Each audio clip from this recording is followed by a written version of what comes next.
Depuis le début du mois d'août, la forêt amazonienne est ravagée par des incendies d'une ampleur inédite. La forêt amazonienne s'étend sur une vaste zone de 550 millions d'hectares, soit un peu plus de 8 fois la France. Elle englobe une partie du Brésil et des pays limitrophes.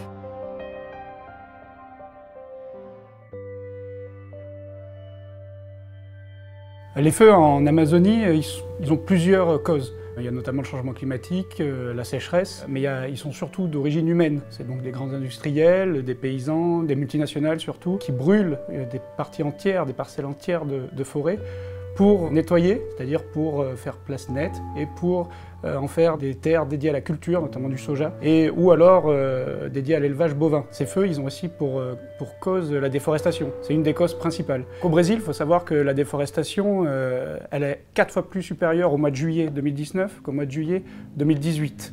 Donc c'est vraiment des chiffres qui sont vraiment impressionnants. Et la déforestation, elle a plusieurs objectifs.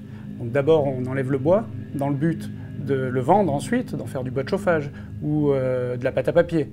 Ensuite, on peut, une fois que les terres sont nettoyées, donc brûlées, on peut faire de la culture du soja. Le Brésil est le principal exportateur de soja, en direction notamment de la Chine majoritairement, mais aussi de l'Europe. La France en importe 4 milliards de tonnes par an. C'est colossal, notamment pour nourrir ses bovins. Et la situation ne s'est pas améliorée avec l'élection d'un nouveau président au Brésil en octobre 2018. Jair Bolsonaro, il est ouvertement climato-sceptique. Il s'en est jamais caché. Il ne croit absolument pas à la thèse du réchauffement climatique. Dans son programme, dans ses annonces, il a fait plusieurs déclarations chocs. Notamment, il veut construire une autoroute tout le long de l'Amazonie, qui traverse l'Amazonie brésilienne, dans le but de relier tous les centres industriels des multinationales, des choses comme ça qui opèrent dans cette zone, dans cette forêt tropicale. Lui, son objectif principal, c'est de rendre l'Amazonie rentable. Alors s'il n'est pas le principal responsable, parce qu'on sait que depuis les années 70, la déforestation à un niveau industriel s'échelonne chaque année de plus en plus, mais Dilma Rousseff et Michel Temer, ses deux prédécesseurs, avaient déjà favorisé la déforestation. Lui, sa base électorale, c'est vraiment les campesinos, les grands industriels, les paysans, notamment dans le nord du Brésil. Et il doit leur rendre des comptes, et c'est pour ça qu'il fait de nombreuses déclarations chocs et de nombreuses mesures en leur faveur, malgré les avertissements de la communauté internationale et scientifique. La forêt amazonienne abrite plus de 2 millions de kilomètres carrés de zones protégées et une biodiversité unique au monde. Un quart des espèces mondiales y sont présentes. En raison de son importante surface boisée qui permet de fixer le CO2, la jungle amazonienne est surnommée le poumon vert de la planète. Je considère que l'expression poumon vert de la planète est intéressant parce qu'il fait appel à une fonction vitale. Mais en fait, on est très loin du système du fonctionnement humain. Et le bilan du fonctionnement de la forêt amazonienne, par la photosynthèse, elle fixe du carbone et rejette de l'oxygène, mais par sa respiration et par sa dégradation, elle prend de l'oxygène et rejette du gaz carbonique, soit un gaz à effet de serre.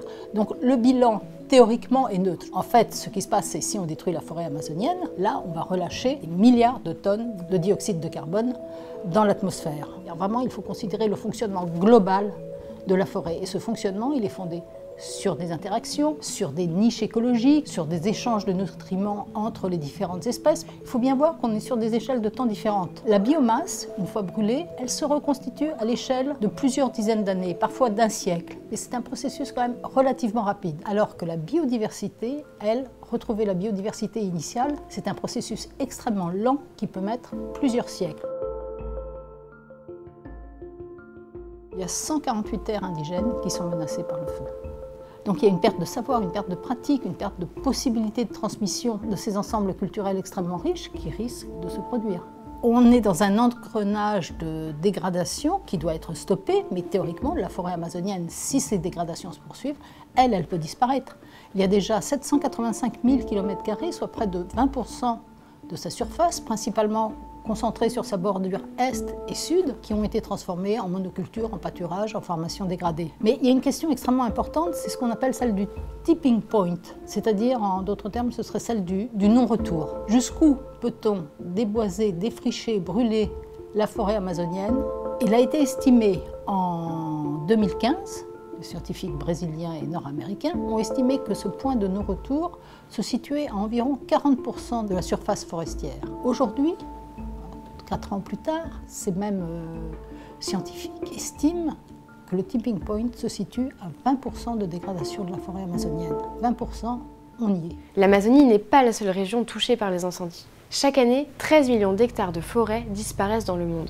Alors, outre l'Amazonie, il y a 3 autres gros pôles incendiaires actuellement dans le monde. On le voit bien sur les images de la NASA. Il y a l'Amazonie, il y a l'Afrique centrale, notamment Zambie et Mozambique qui sont très touchés. Il y a la Sibérie, avec la toundra qui est très touchée, et l'Asie du Sud-Est avec l'Indonésie et la Malaisie, avec la forêt de Bornéo, qui est particulièrement impactée par ces feux de forêt. Il ne faut pas tomber dans les raccourcis. Les causes sont différentes entre ces 4 pôles incendiaires. En Afrique centrale, c'est un peu différent. C'est des petits paysans, notamment, surtout, qui pratiquent la culture du brûlis. C'est une culture ancestrale qui date des millénaires et qui a pour but donc de nettoyer la forêt, mais dans le but de rendre la terre plus fertile. Alors ça provoque des feux gigantesques qui sont devenus hors de contrôle avec le changement climatique actuellement. En Sibérie, c'est aussi différent. Il y aurait visiblement une bonne partie de feux d'origine criminelle, et ça serait alimenté aussi par le réchauffement climatique. Actuellement, on est dans une zone où il fait entre plus 5 et plus 8 degrés par rapport aux moyennes saisonnières. Et ces feux sont devenus complètement hors de contrôle. 12 millions d'hectares ont été brûlés depuis janvier. Et en Asie du Sud-Est, notamment en Indonésie, là, c'est pareil, c'est des grands groupes qui brûlent vraiment la forêt de Bornéo. Dans le but, là, c'est pour faire du caoutchouc et de l'huile de palme, et qui est massivement exportée en Europe, notamment. Si rien n'est fait pour endiguer de telles catastrophes, l'incendie de la forêt amazonienne en 2019 pourrait bien causer sa disparition. Il serait alors le début d'un phénomène planétaire.